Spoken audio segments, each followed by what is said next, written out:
শত শত বছর ধরে এদেশের বাড়িঘর নির্মাণে ব্যবহার হয়ে আসছে বাঁশের বেড়া। যদিও আজ এই বাঁশের বেড়ার ব্যবহার অতটা দেখা যায় না, তবুও টাঙ্গাইলের এই কাকা গত 40 বছর ধরে চট্টগ্রামে বসে তৈরি করছে বাঁশের তৈরি বেড়া। তো আজ আমরা এই কাকার গল্প শুনতে শুনতে সম্পূর্ণ বেড়া তৈরির প্রণালী দেখব। অবশ্যই সম্পূর্ণ ভিডিওটি দেখবেন। কাকা, এই কাজ আপনি কতদিন ধরে করতেছেন? 40 বছর। বাড়ি কোথায় বললেন যেন? টাঙ্গাইল। টাঙ্গাইল। টাঙ্গাইল থেকে চিটাগাং কি এই কাজ করতেই আসছিলেন? হ্যাঁ। এই কাজ করতে আসছিলেন। আচ্ছা আচ্ছা। এই বাঁশগুলার নাম কি? কি বাঁশ বলে এটা? মুলি বাস। মুলি। মুলি বাস। আচ্ছা আচ্ছা। প্রতিদিন কয়টা বানাইতে পারেন?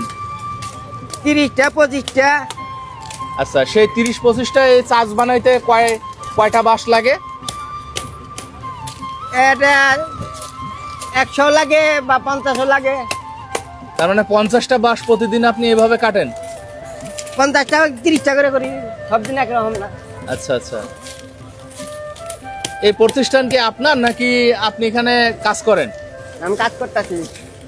প্রতিদিন কয় টাকা করে পান এটা করে? 400 500 550। তো 500 টাকার কাজ কি ওই জামালপুরে পাওয়া যায় না? পাওয়া যায়।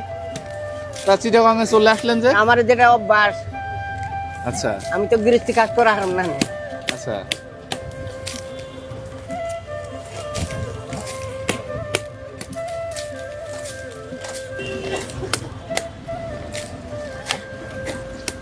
বুনবেন তাই তো?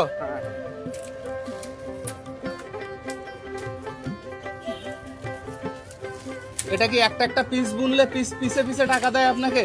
হ্যাঁ। এই একটা পিস হিসাবে টাকা দেয়? না, এটা বান্ডিল উড়াইতে আচ্ছা এক বান্ডিল উড়াইতে পেশেন্ট টাকা দিব। আচ্ছা। এক বান্ডিল 500 টাকা?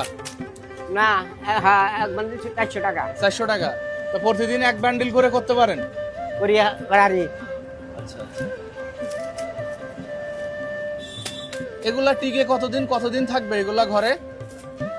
এটা 10 বছরও থাকে রে, 15 বছরও থাকে, আচ্ছা আচ্ছা।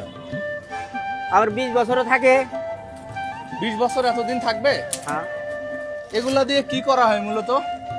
এটা বেড়া ঘরে দেয়, ঘরে লাগায়। ঘরে লাগায়? বেড়ার ঘরে? টিনের নিচে দেয়।